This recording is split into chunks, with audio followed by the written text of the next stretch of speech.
All right, welcome to the next section on new patient marketing. This is exactly how it works. So again, let me point out some big picture items again, and let's keep moving. Remember, we're going from big funnel, making it tighter, till we're actually going to exactly what works best, what works least in chiropractic and getting new patients, and why. This is where it's all going. It's coming. This is where it's all leading to, is what's called the marketing calendar. In other words, what is the most effective for the least amount of cost that gets the most new patients? That's what we're covering right now. Okay, so let's just go ahead and just a reminder here. Remember, this concept, this S-curve concept is huge because everybody falls into this category. So you have to be aware of this every time you see somebody, that patients are somewhere on this S-curve, and depending on where they are on this S-curve is dependent on what you will do. So here's the 8%. Now that's advertising. Here's the 92% that are not seeking chiropractic care. 25% of them do not have a gateway. What does that mean? It means we don't waste our time on them. So we find that out quick, and we don't waste our time or money on them. What else does it mean? It means 3 out of 4 of them, 75% do, and we already know that from the statistics. Now, what's important to know about this is 10% of these people will have a much higher need, 10% will have a much lower need, 80% will kind of be in there in the middle. So these will be really, really easy. These will be much, much more difficult. And these are kind of average. You got to just kind of be aware of that. Now, when I say that, what else are we paying attention to? We're paying attention to the core formula. And, you not only have to know it, you have to have the skill level in it when we actually do it. There's a huge difference between knowing something and actually having the ability to do it and having the ability to do it really well. That's called, from conscious incompetence, knowing about it, to conscious competence, being able to do it but not real well, to unconscious competence, being able to do it and do it real well. Well, that's where you need to be with marketing, especially with educational sales, because that's where all the business is. And of course, the big formula we're paying attention to is need equals money times time divided by trust.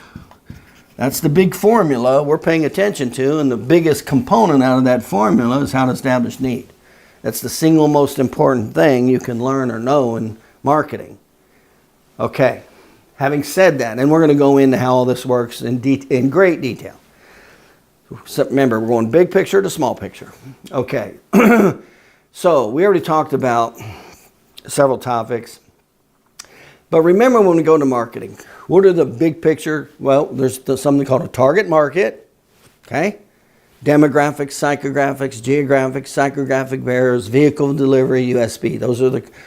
That's the common component of a target market. Next is the marketing campaign. That is used to increase awareness, interest, and desire. Next is, when we're talking about educational sales, is the actual sales process, and we'll go into that. This is the actual sales formula. That's also the advertising formula, by the way. It's also the publicity formula. That's the marketing formula, period, for the core of a purchase. And then there's the offer and follow-up, okay? So these are the big components that we're going to be paying attention to. Some of them will be more important than others, depending on what vehicle of marketing you're doing. If you're doing a pay-per-click, then this gets to be unbelievably important. If you're doing an in-office promotion, some of these are less important because the situation has already narrowed it down. So anyway, so let's move forward. So here's what we need to be. Let's start walking through target market. So why is the target market so important? It's huge. You go into the wrong target market, it doesn't matter how good your marketing is, whether it's publicity, whether it's advertising or educational stuff, it doesn't matter. You've got one massive uphill struggle if you miss the target market in any of these categories. So let's walk through the target market. And some of them are just flat out terminal. You mess up one or two of these and it's terminal. It doesn't matter if you have fantastic educational sales. And an example is like that is I've seen that where doctors don't do a good job of their marketing lists with personal injury attorneys. And they'll sell the attorney, oh, but by the way, the attorney has no clients that's in their geographic radius of draw. See, that's a classic example of a bad target market with great marketing. So you sold them, great. What'd you get? Nothing. Because you picked the wrong target market. That's why. So let's go into the categories of the target market. You cannot mess this up. It all starts here, the target market, okay? So what's the target market? So you got demographics. Now, we're going to dumb this down. So I'm going to go into somewhat of detail with you, and then I'm going to show you how to easily dumb it down, okay? And I'll show you the application of it in your office. Okay, so what are demographics? Demographics, well, let me go ahead and list them all first. So you got demographics, you've got psychographics,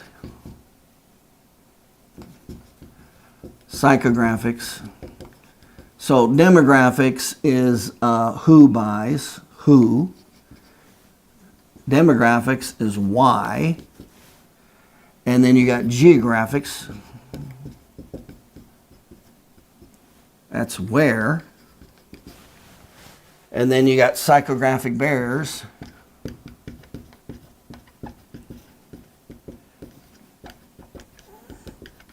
Those are subconscious limitations. Those are limits. So demographic, psychographic, geographic, psychographic barriers. And then you have what's called gateways. That's why people come and buy. Why they come and buy. And then you have a USB, unique sales position. That's essentially where they're going to buy. And then you have vehicle of delivery. Okay? Those are the big 7 right there. So you can mess up any of those, have great marketing, and it's over. It's over. By the way, you can do this really well, have terrible marketing, and it's not going to work either. Now remember, when I say marketing, I'm really referring to this right here. I'm talking about the core. That's the core of the purchase right there. Need equals money times time divided by trust. That's the core of the purchase. Okay, so let's go into this. When we say demographics, what are we talking about? In other words, in business, everybody doesn't buy the same. There's certain people that love Snickers bars. There's some people that are never going to buy a Snicker bar. So if I'm selling Snickers, I'd be pretty stupid to try to sell my Snickers bar to somebody who doesn't want a Snickers bar, doesn't care about a Snickers bar, and maybe even hates Snickers bars. Okay? And this chiropractors do this all the time because they don't know the difference. They think the whole market is a market because they have a spine. Well, no. That's like the Snicker company saying, well, everybody's a potential market because they have a mouth. No. It has to do with demographics, psychographics, and geographics. So remember, when we do this, there's what's called the S curve. There's a sweet spot right there. So there's peripheral. Do we want to spend a lot of money out here in the peripheral? No. Do we want to spend money outside of the purchase zone? The answer is hell no. This is where we want to be. We want to be in this sweet spot right here. We want to be in this bell curve of all of these categories. Because it's not true that every human being is a potential chiropractic patient. That's not true. There's a lot of people who have really bad negative feelings about chiropractors. Maybe they've been hurt or had a relative had a stroke and they don't want a damn thing to do with chiropractic. Well, you're going to waste a lot of money and time on those people. And then there's the people, these people. So be aware there's very difference in higher and lower probability of potential patients. You want to know this. This is where you want to spend all your time, energy, and money right here. You don't want to fool with this out here. Because everybody has limited time, energy, and money. Everybody. Doesn't matter how much money you have. Okay. So having said that, this is what's going to apply to every one of these categories. So demographics are examples of like your sex, religion, gender, age, profession, familial status. Those are real common demographics. Some people could add more or less, but those are the most common ones. In other words, as an example, let's use sex as an example. And let's say there's only two sexes, male and female, in today's world. So what sex generally goes to a chiropractor more? Female. That's a statistical fact. It has nothing to do with what I want. Okay? Age, sex, religion. Are there some religions that are way more favorable to alternative health care and some that aren't at all? Oh, yes. Oh, yes. Some will be way more favorable to chiropractic than others. That's true. What about gender? Sex, gender, male, female, same thing. What about age? Oh, yeah, that's a big difference. Age becomes a major factor in people that go to chiropractor and people that don't, alternative health care. So where's the bell curve on age? See? Age. Profession. That's big. That's big. Familial status. Married, single, kids. That's familial status. Okay? So let's walk through a few of these. Let's come to some general guidelines, okay? By the way, when I opened offices, this is exactly what we did. We looked at all this.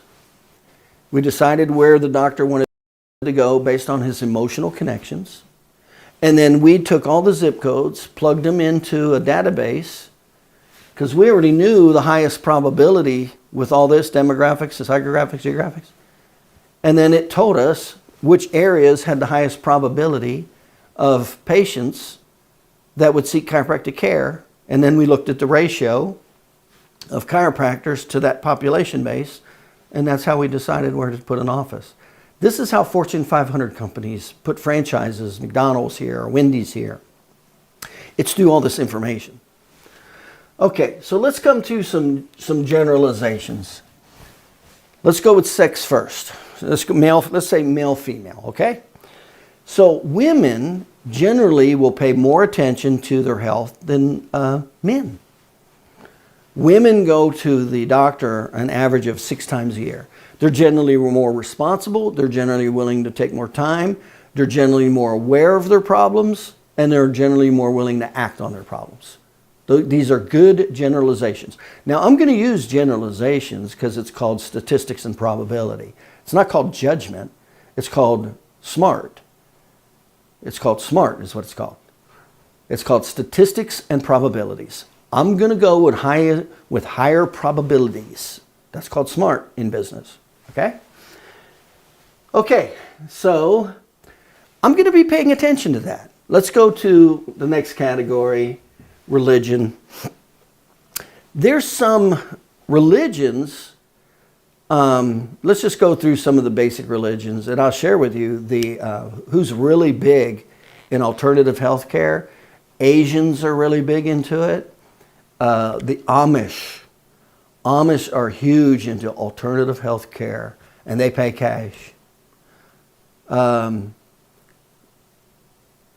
Christianity is fine. There's no big issues with that. Other Buddha, etc. That's alternative health care. So any religions I can think of offhand that would be really negative toward chiropractic, not Catholicism. I can't think of any religions per se that would be really negative to alternative health care. So that's not going to be as big of an issue. But some of them will pay a lot more attention to. As an example, when we do put an office somewhere, one of the things we'll pay attention to is a large church. Large church. Large church is a very good sign for growth, stability, commerce. Large churches are. Okay, so gender, we talked about gender. Age. Age is definitely an issue. We can go through the age in great detail. Or young kids, if we go under 10 years old, no, that's not a target market probability. Low probability with the teens, although there's high emotional content if there is a problem. So the problem there a lot of times is the parents think the chiropractor is going to hurt the kid by cracking their neck or their back. So that's typically a high trust situation when you're getting kids in their teens that have problems, usually from sports-related injuries, postural injuries, things like that. It's usually through a higher trust situation is what that is. Late teens, early 20s, when kids want to be adults, but they're not really adults. They're not taking care of themselves 100%, but they think they're adults. That's the worst patient base there is. You get somebody who, in that age group, you get somebody who's 18, 19, 20, 21, 22, that age group, they're terrible. They generally don't have health insurance. They don't pay attention to their health. They typically don't have a lot of problems. When they do have a problem, it'll be, they'll wait till it's real severe, and then they'll quit early. So that's a very terrible market for chiropractic. That age group is terrible. And then it really doesn't change until you get about 25 or older when they actually get a job. So some big characteristics that change that is when they get a full-time job or they get married, and especially when they have their first kid, especially with women. That's when responsibilities change fast.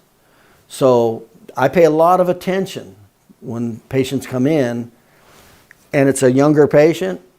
Those are questions I ask. Are you in college? Do you have a full-time job? Things like that. I know that if they don't have a full-time job, they're not in school full-time, and they're living with mom, guess who's going to be the decision maker out of that? Mom. Mom better be here, otherwise I'm not going to have a patient. And mom's going to pay for it, not that patient, especially if it's a male. They're not going to really care. Okay, so these are just some examples. So 25 up to say 30. Women generally mature faster than men and take on responsibility faster than men. So a woman who's married or has kids, 25 to 30, is way more solid and stable, generally speaking, than a man. And then when I go into the early 30s, 30 to 35, and usually these people don't have problems unless it was trauma. So they don't have old injuries and things like that unless it was an accident or an injury or something happened in that category. You go up to 30, 35, you're definitely entering a more responsible age, especially if they have a job, they have kids, and they own their own house. You've got a responsible person here. I've got a stable person. Now, chances are they won't be able to pay a big bill, but they definitely pay their bills. They'll pay monthly, etc. Those are solid people. So I pay attention to that. That's like I was doing the demographics with a client the other day, and we stayed out of one area because it was a lot of apartment complexes. Well, that's not stability, generally speaking. We don't want to be around a lot of people that are in apartment complexes. Those are people who typically won't have health insurance, aren't paying as much attention to their health. Those are the people that aren't be willing to spend time or money on their health, and they don't have as much time or money on their health. So that's like I told him. He was picking a place that was real low rent, but it was surrounded by apartment complexes, and I said, no, get out of there. It was surrounded by apartment complexes and a big psychographic barrier, a huge cemetery. So half of his space, of his geographic radius of draw, was dead space. It was empty. Okay, so that's 30. 35 to 40 is good. You start seeing a lot of stability there. You start seeing some old injuries there too. So now the potential for a chiropractic patient really starts coming up at 35. Not just with new injuries, but old injuries, re-exacerbations, and you have responsible people. They have jobs. They pay attention to their health a little more. They're steady, they're stable, they're more disciplined. They're married, they're kids. Those are like great patients. Those are really good patients.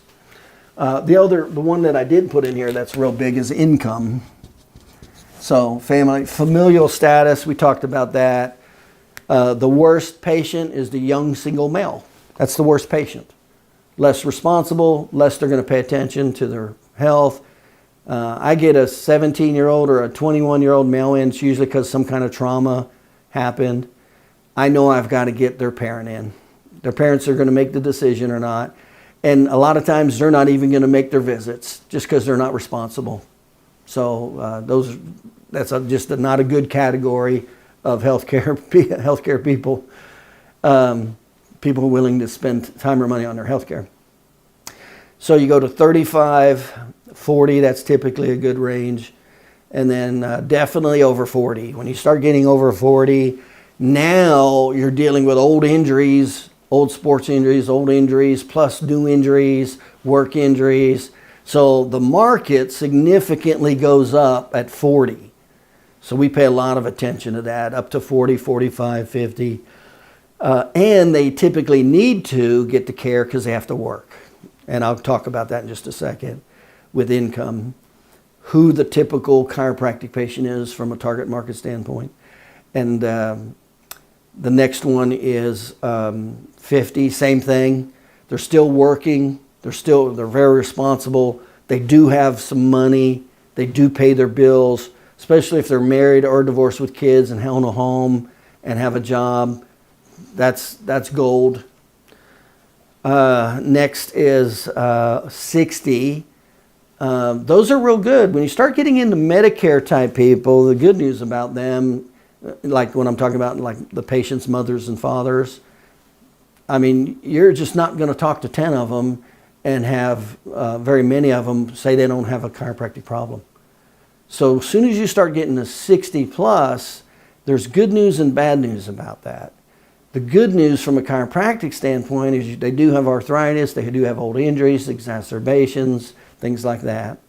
The workloads decrease, so they don't need to have their bodies as much for work. But you may not be aware of this, but natural health care, CAM, complementary alternative medicine, significantly decreases at age 60. They put way more trust in medicine at that point in their life. And then they start having more serious problems, more serious, what some people would call medical problems, whether it's diabetes or things like that, heart problems. You know, I'm not saying if chiropractic can or can't help that. But it's not a typical chiropractic problem. And remember, when I say typical chiropractic problem, is that my opinion? No. What are the statistics? Who goes to chiropractors? 84% of the population goes to chiropractors for back pain, neck pain, and headaches. The neuromusculoskeletal category. 7% is for extremities. 7% of 8% are extremities. So that's a low number. That's like some of the doctors, you know, there's only 8% of the population looking for a chiropractor. And, you know, I've seen doctors go out of their way to try to treat, you know, knee decompression or something like that. I'm like, well, what percentage of the population are you talking about? Well, we're only starting with 8%, number one. And it's only 7% of 8%. And it's not 7% knees. It's 7% including shoulder, elbow, hand, knee, hip, foot. So you might only be talking about 25% of 8%. We're talking about a really, really small number of people. Matter of fact, I know a lot of people don't even think chiropractors treat extremities. So you're talking about going way off the chart here. You're way off the chart here. Once you get out of gateways, you're way off the chart. We'll go into gateways a little bit more. So, but just be aware that that is statistically what happens, and that's out of the National Institute of Health Research. By the way, that's where a lot of this information comes from. And the research that's done annually with chiropractic economics. That's a lot of where the data is that I'm pulling from. Okay, so 60 is high probability. I mean, to try to, you know, what's the chances you get in front of 10 people that are over 60 and they do not have joint pain, back pain, neck pain, or headaches? In other words, the absolute high target market gateway of a chiropractor. It's slim to none. So those are high probability. Now you're just typically into the Medicare category, that's all. Okay, next is familial status, same thing. If somebody's married, more stability. If they have kids, more stability. More stability meaning more responsibility to take care of their health and their body. And if they own their own home. So those things carry a lot of weight. And then income level. And here's the deal, the average, and this is a very common mistake, and it happens with chiropractors all the time, the new chiropractors especially. They go, I want to go to, here's the bottom line. The income level for the typical chiropractic patient, this right here, the S-curve, the sweet spot, is middle to middle lower class. That's it. That's and here's why. There's 6 socioeconomic classes, from lower class, the street, people on the street, 6 of them to upper class, middle upper, middle lower. There's about 6 socioeconomic classes. 5 of them can afford chiropractic care. The one that cannot are the homeless, the people living under the bridge. Okay, 5 of them can. Now, out of that 5, only 2 of those categories are only the upper 3, so we got 5. There's only 3 of them can actually pay 100% of a bill. Well, that's upper class, middle upper class type people. Here's the bad news. That's not the people that go to chiropractors. And there's a reason why. The people that go to chiropractors are blue collar. And the reason that they go to blue collar is they need their joints. They need their joints for survival. They need their joints for their job. The electrician, the plumber, the roofer. Those are the people that are using their body. So if they cannot use their body, it now impacts the greatest, highest motivator there is, which is survival. That is why blue-collar people routinely are the ones who get chiropractic care. They're the ones who have the injuries, they have the joint problems, but they also are the ones that have the highest need to get it fixed so they can go to work, so they can pay for their shelter and their food. Now, white collar, middle upper class white collar does not. Lawyers, doctors, they don't use their joints. They don't stress their joints every day. So they don't. And their friends are doctors, medical doctors. So they go to the medical doctors and they get their pain pills, muscle relaxers, or take time off from work. That is not the target market. Now I'm talking about people who naturally pick chiropractic, not if you are going after market and you start developing or cultivating it. That's personality based. That's not what I'm talking about. I'm talking about the normal people that will pick a chiropractor and why they pick a chiropractor. So it's blue collar. That's who goes to chiropractor. Now, out of those 5 economic classes of the remaining, 3 of them are, well, they don't, 3 of them are middle, upper. They don't go to, they can afford it, but they don't go to chiropractors. It's the middle, lower. Now, here's the deal. They can afford chiropractic care, but they can't afford to cut a big check. And they have the highest motivation. So when it comes from a motivation standpoint, the blue collar person will always be way better than the white collar person. The white collar person will even look down on chiropractic. They don't even need their joints. They don't use their joints. They'll take medication. Their friends are the medical doctors, and they'll look down on chiropractic. That's why you don't see a large contingency of white collar people going to chiropractors. There's not that high need. First, there's not the problem, and there's not the need. So the mistake that I always see is chiropractors opening an office. They go, oh, I want to go over here. This is the upper white collar area that I like, because the chiropractors want to live in a nice area. And these are the people that have the money. Well, those aren't the people that buy your product or service. I see it all the time. And then they stay away from the blue collar area because that's what they're running away from. That's what they went to school for, is to get out of the blue collar and get into the white collar community. And so they'll go into the blue collar community and go, oh, I don't want to be here. That's what happens. It happens all the time. And that's where the gold's at.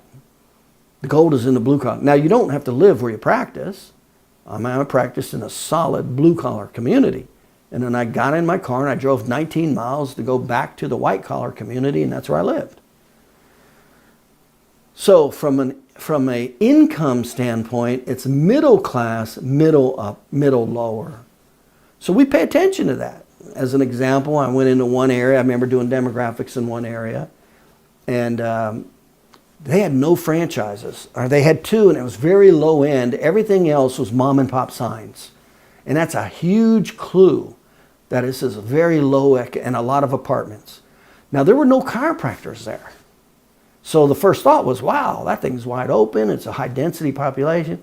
Well, the more I did the research, there was a lot of apartments, very low economics. It was people on welfare that didn't have jobs. Stay the hell out of there. And then you go to the other end of the spectrum. You go, well, this is all nice and new and these big homes. I'm like, stay the hell out of there. Now, you can live there, but that's not where you're going to get your patients. None of my neighbors went to the chiropractor. None of them. My next door neighbor was a medical doctor. Across the street was a dentist. Okay. Obviously, you can go deeper and deeper into this, but we're paying a lot of attention to the blue-collar community. That's the bread and butter. That's the people that pay the mortgage. That's the sweet spot right there. So this just happened with a client. He was going to go into an area. It was an industrial park. I'm like, stay the hell out of there. There's no residential. Nobody goes there. Nobody drives in and out. They just work there. And then I go over to this other community. I go, man, that's a great area. It's all high density, blue collar, with psychographic barriers, with a main commercial road, with all the middle class franchises, the McDonald's and the Wendy's, and the neighborhood grill, and they didn't have. There wasn't a Morton steak shop, Chris Morton Steakhouse there. I'm like, that is fantastic. This is gold mine right here. Okay, so these are some of the main characteristics we're going to pay attention to. These matter, and these matter a whole lot. Go ahead and violate income range, age range, gender range. Go ahead and violate those, and immediately you significantly decrease the likelihood of you getting patients out of that potential population base. We pay a lot of attention to that. And then what's the density? What's the density of those people within a geographic radius of draw? I'm going to pay attention to that. And then I'll pay attention to the competition. What's the ratio? So I want to go into where there's high density, blue collar, middle lower class, good ratio, within the geographic radius of draw, with well-defined psychographic boundaries. You see? This is how I opened offices. It wasn't random. And then we went and found the space in there. We didn't go over here where it wasn't as good, but it was cheaper. Okay, so that's demographics. So we're going to pay a lot of attention to demographics.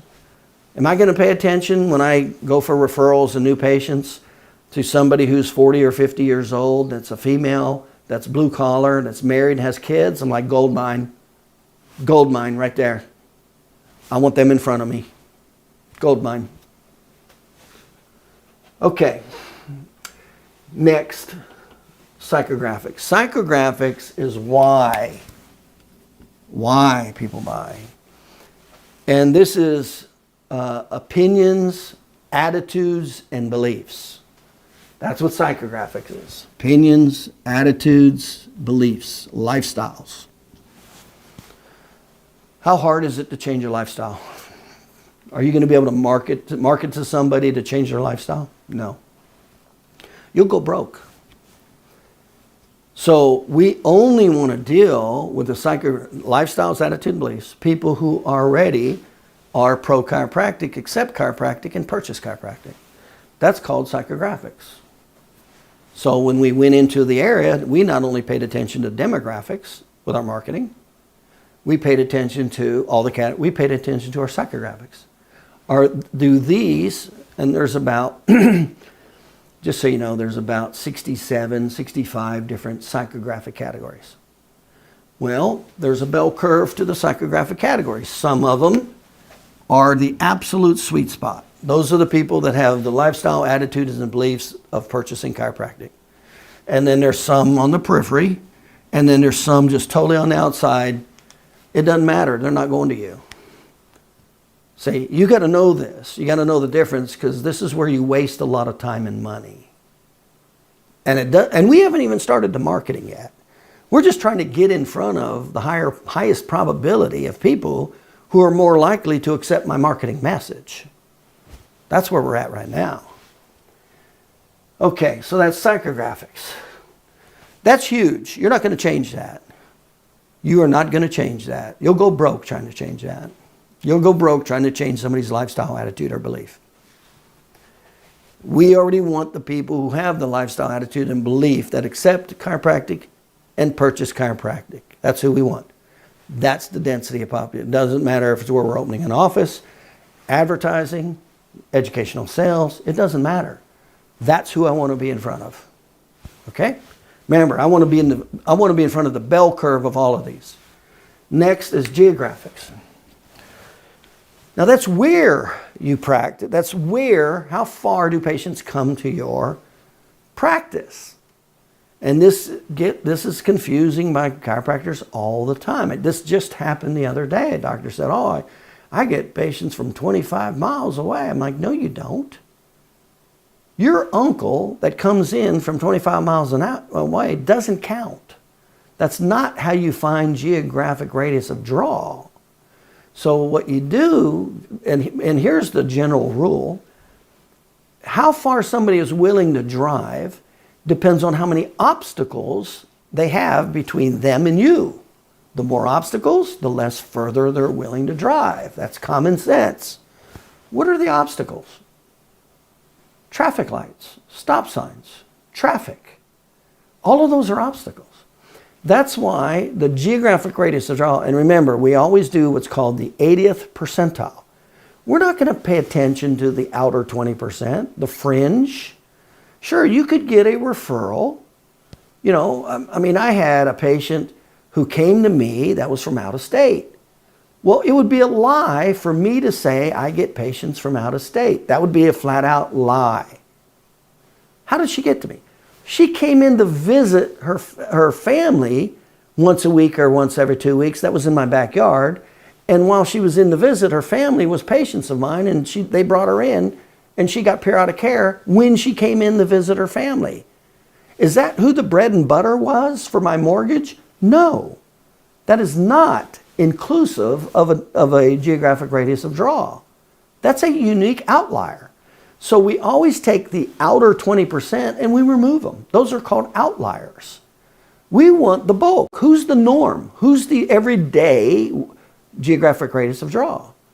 Well, in an inner city, it's typically 1 mile. You'll have 80% of your business come within 1 mile. You go to New York City, there's a chiropractor when I was up there. He was on the 66th floor of the Empire State Building. There's 50,000 people in the Empire State Building. He didn't need to go outside that building. His geographic radius of draw was that building. That was it. But in the inner city, that's why when you go to like New York, you'll see the same stores like every block. Because they're not going to travel 2 miles for a gallon of milk. There's too much crap to get through and back. In suburbs, your 80th percentile is 2.5 miles. It's 2.5 miles when you go to a suburb. In a rural community, it's 7 miles.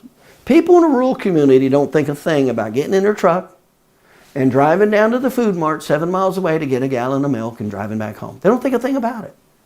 The person in Manhattan would never do that. They would never get in their car and drive 7 miles through Manhattan to get a gallon of milk.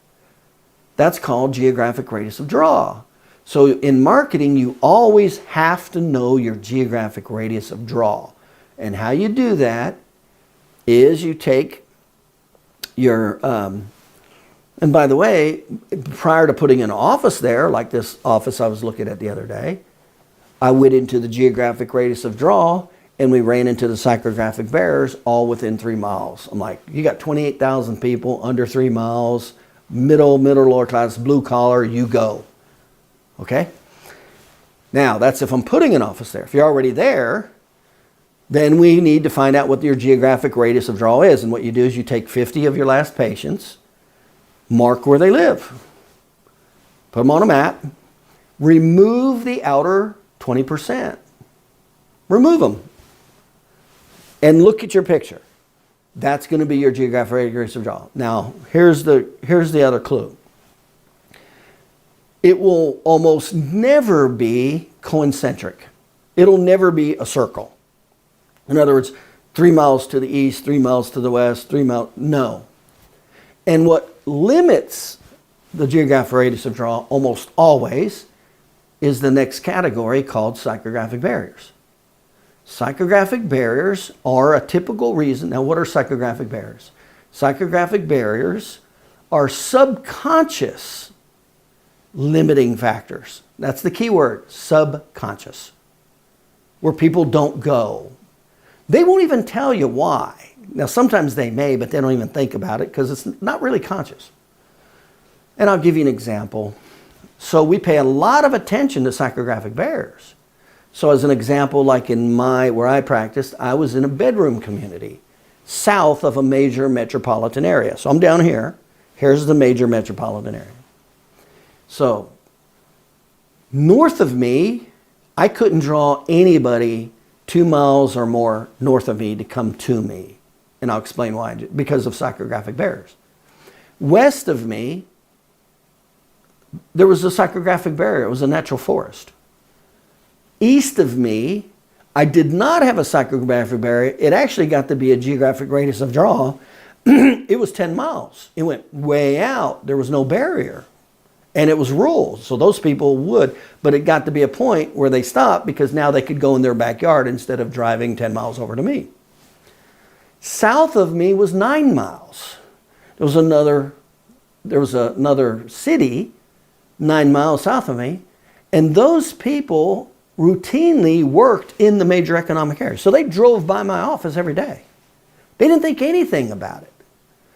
So what were the psychographic barriers that created this? Well, north of me, I had 3 psychographic barriers.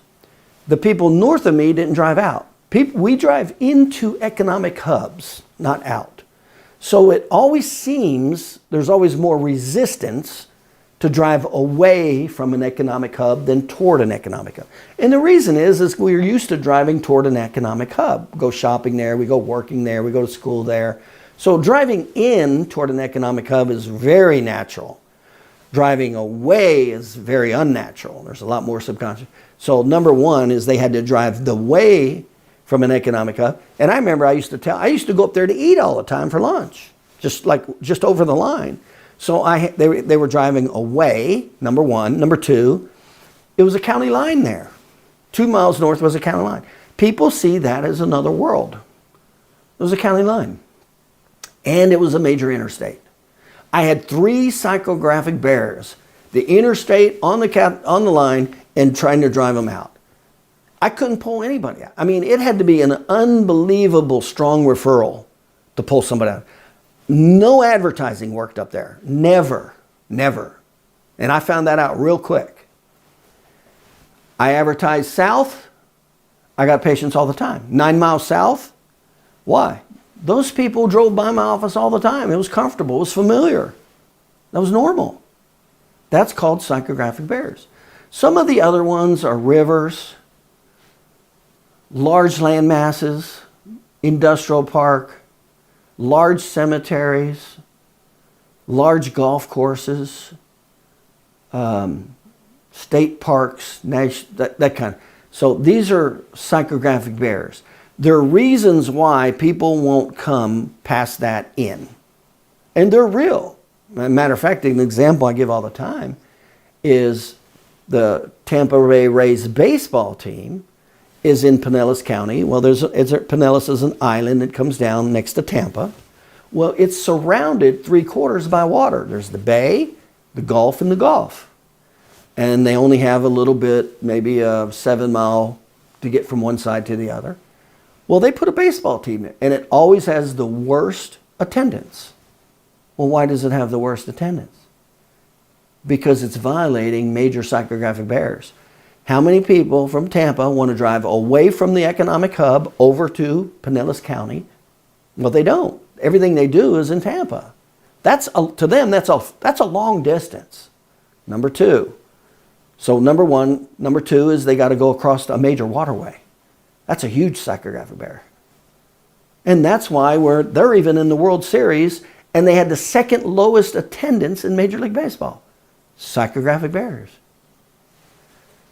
These are real. These are very, very real. And you better know your geographic radius of draw from the north to the south, to the east and to the west. Not guess. You better do the research. You better plot your patients and then find out what your psychographic barriers are. Because everything outside of that is wasted time and money. Next is gateways. Gateways are why people go and buy products and services. And I use the example all the time. I say, why are you going to go to KFC? Everybody says chicken. I go, why are you going to go to Taco Bell? I go, well, get tacos. I go, why are you going to go to pizza? Get pizza.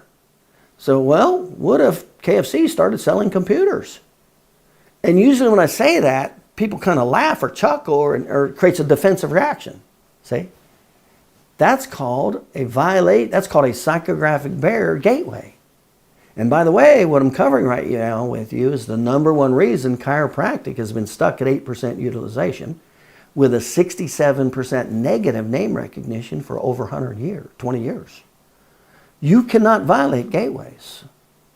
So what are the gateways with chiropractic? Back pain, neck pain, headaches. Did I make that up? No. That's what the market said, not me. In other words, if chiropractic was great at helping people with appendix after 120 years, you think they probably would be seeing chiropractors for appendicitis? If chiropractic was great at asthma, you think after 120 years, people would go to chiropractor for asthma? Yeah, the market forces would play out. Well, that's what's happened with chiropractic. The market forces has played out. And chiropractic is shown to be pretty good with mechanical back pain. Pretty good. And so here it is, 125 years later, that's what's risen to the top because that's what is shown. Not an incidental patient that has been helped with a somatovisceral reflex of asthma. So you violate gateways, you're out. I mean, you're immediately, reminds me of, I saw an ad in Tampa. There were 3 chiropractors and they had joined a management group that was promoting treating cancer. Matter of fact, they had a website. It was called cancerkillers.com. And they had the chiropractors wearing bandanas, like, ninja bandanas. Well, they had the Tampa Tribune person come out and do an article on them. So I'm like, oh my God, you talk about a major paradigm shift. You should have read the comments. All the comments were like, no wonder why people see them as quacks. What business do they have treating cancer? Yeah, see? That's called the real world. It's called those doctors could have been great at cancer. I don't know. And you know what? KFC has the money to make computers. They do. But they don't put it under the brand of KFC. That's called branding. And another example that I use is Rogaine. Rogaine for hair. You may have heard of Rogaine. It's a drug to help grow hair. Well, that drug came out as a medication for murmurs. They found that the byproduct is it grew hair. So they're smart enough to know not to sell the name of the drug for murmurs and also include hair. That's called a paradigm shift. See, that's what happens when you have shift in gateways. You have a paradigm shift, and what does that mean? Defenses go up, trust goes down, confidence goes down, resistance goes up. That's what happens with paradigm shifts. So when you violate gateways, that's what you're doing. You're creating a paradigm shift. You're creating natural resistance and lack of trust. That's why. And I say, and one last example, and this is so big, I usually spend a little time on it, because chiropractors think they can say anything. That they think can market anything, especially the chiropractors who are doing the subluxation thing. They don't think anything about talking about innate, bedwetting, asthma, allergy. They don't think, little do they know that they're destroying. And I'll give you the last example. You could go to a dentist. What are you going to go to a dentist for? Are you going to go to a dentist for asthma? You probably had a little bit of defensive reaction when I said that. No, you're not. You're going to go to the dentist for your teeth. Now, let's say when you're at the dentist, he looked at your history and he saw you had asthma. And then he turns to a chart on his wall, and it's a Merck chart. And this is true, by the way. And he points to his chart and says, hey, I think we might be able to help your asthma. You see the molars? The Merck chart's connected to the molars, so I think when we help your molar situation, I think it has a chance of helping with your asthma. What just happened to your defenses, your resistance, your trust and confidence in that dentist? Do you even want to go back to him for your tooth now? That's exactly what has happened to chiropractic. Chiropractors have violated the gateways. By the way, it's the number one reason Fortune 500 companies drop out of the Fortune 500. They violate the gateways. So, chiropractic has violated the gateways. So what's happened to the trust in chiropractic? 67% negative name recognition. What's happened to the utilization after 120 plus years? 8% utilization. If your retirement account grew at that slow of a rate that chiropractic has grown, you'd have fired your retirement account advisor 119 years ago. It is not about education. It doesn't matter how much Taco Bell does education on their computer. Taco Bell sells computers. And you see, Yum, the overriding company, they were smart enough to understand what's called the psychographics of the human being. And so they didn't just take a restaurant and say, fast food and you can buy pizza and tacos and chicken. They were smart enough to separate them out and brand them and become the number one in their industry. So they separated out KFC and they called it KFC. They separated out pizza and they called it Pizza Hut. They separated out tacos and they called it Taco Bell. And they're the leaders in their industry.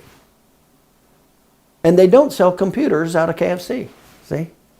So this thing called gateways is the number one reason that your marketing will fail, won't work, and you will not even get back pain patients, just like you don't want to go to the dentist who tells you he can help your asthma. That's why chiropractic is not the leader in any health industry, any health category, zero. And when it comes to mechanical back pain, the thing chiropractic is shown to be the absolute best at, the majority of those patients go to their general practitioner. The second leading cause of going to a general practitioner, the doctor right down the street from you, is back pain. They're going to the general practitioner, not you. They're driving by your office every day, going to the general practitioner and to the emergency room every day. And you're wondering where all the new patients are. Violate gateways at your peril. Go ahead and violate gateways. You'll be in trouble. I did $80 million a year, 77 offices in 20 states, marketing back pain and neck pain. That's it. Back pain, neck pain, 5 therapies. That's it. $80 million a year. Gateways are huge. USP, unique sales position. Now what this means is, where do people go when after there's a need? When I have a need for something, or you have a need for something, what's the flow chart that goes through our mind subconsciously, typically, on why we buy a product or service? Well, number one, these are the 5 areas. There's 5 categories. They will differ per profession. They're not all the same. Now, the first one is true of every profession. Trust. That's true of every profession. We would prefer to go to somebody where there's some degree of trust. And the reason is it ties into our second highest need in life, security. So there's a natural connection there with survival. After that, it's price, proximity, quality, or location. Now, depending on your product or service, which one it is. Now, in chiropractic, after trust, 75% of the reason they're going to pick a chiropractor is location. That's why people say, well, what'd you name your offices? I named them the name of the location because that's what people were looking for. That's why I didn't name every office Dr. Paul's Chiropractic. Nobody was looking for that. That's why I didn't name it Holler & Chiropractic. Nobody was looking for that. I named it the city because I reverse engineered and I found out 75%. And I can't tell you how many patients I got from just that alone. Just that alone. They're looking for that chiropractor location. And by the way, that's your number one keyword on the internet, chiropractor location. That's 75%. Number 3 is price.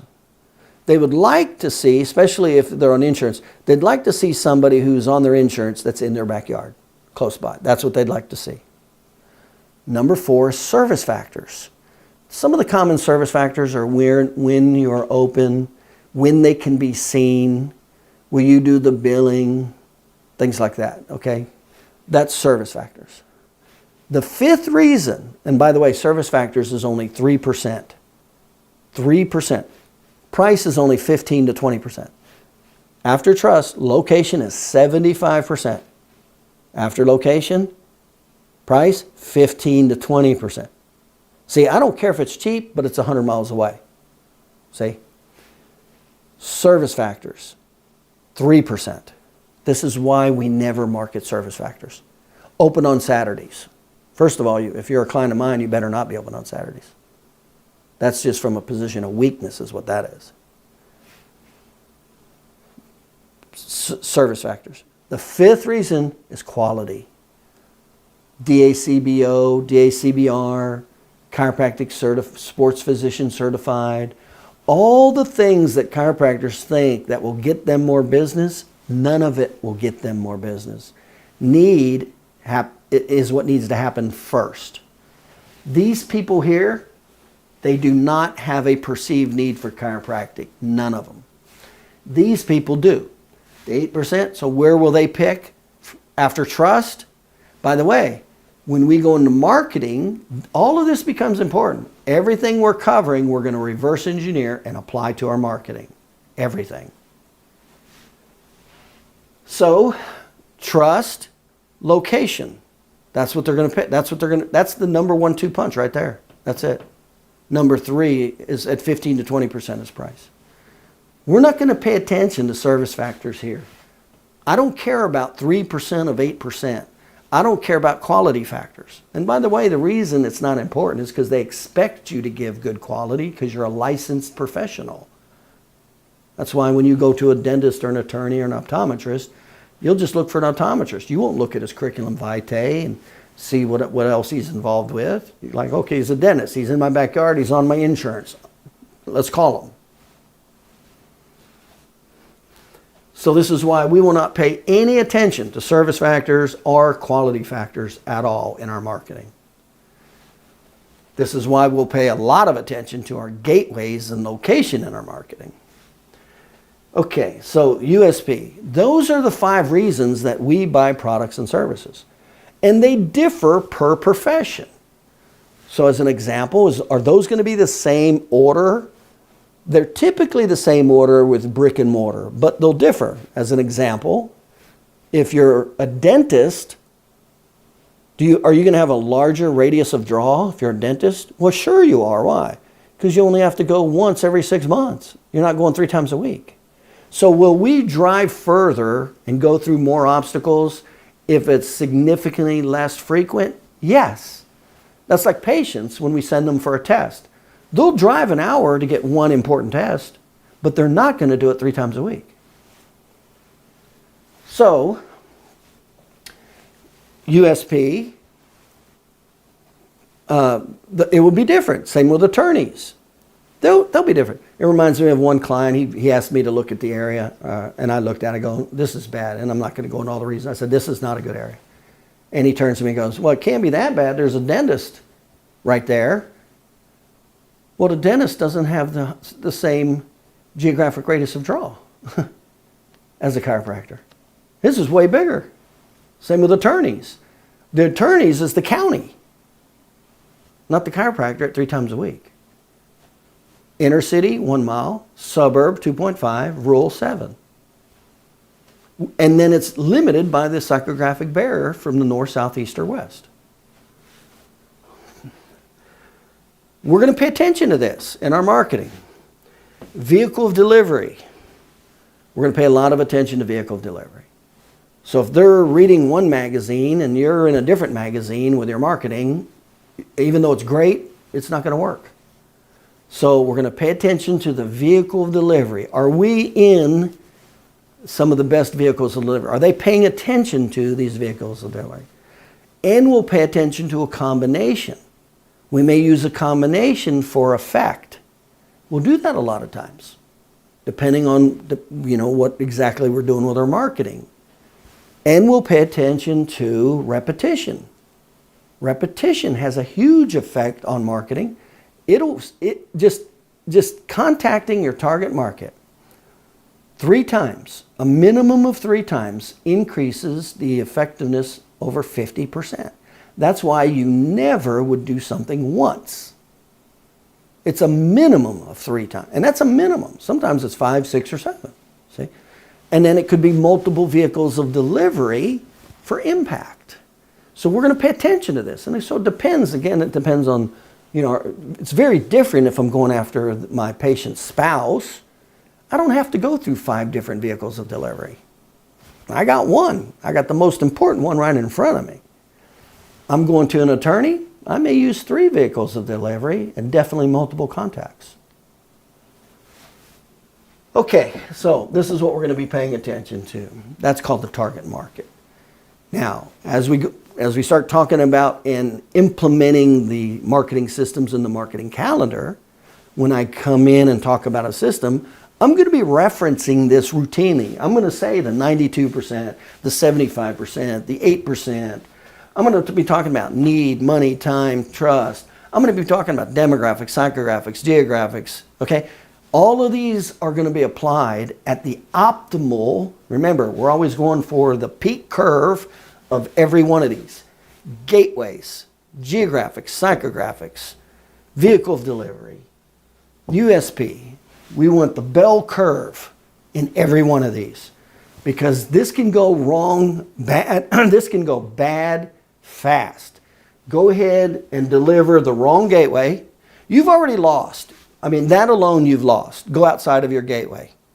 You've already lost. You don't even have to do anything else. You've lost. Just that one. Go outside of your geographic radius of draw. You've lost. Go outside your psychographic barriers. You lost. I don't even have to do anything else. Now let's combine them. Let's use the wrong gateway outside of the geographic radius of draw in violation of a psychographic barrier. You're buried. You just wasted all your time and money. So you have limited time and money.